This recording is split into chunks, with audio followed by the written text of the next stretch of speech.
120 ও কিতা কইলা রে বাবা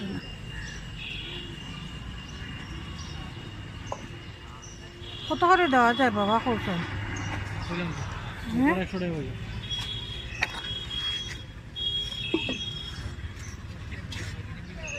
তো খানা খানে খানা সরার জন্য কয়টা লাগবে আপনার আমি জানিয়া যাই নিমু আমি খানা থাকতো না সবটি খানা হইব এখানে একটা খানা খেনে থাকে বিয়ার অনুষ্ঠানে লাগে ও বুঝছি না আপনার রান্দা উন্দা বা কোনো প্রোগ্রামও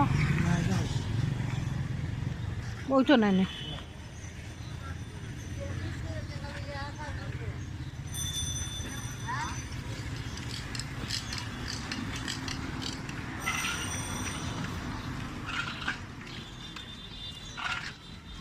ভিডিও করে দেখাই যাবে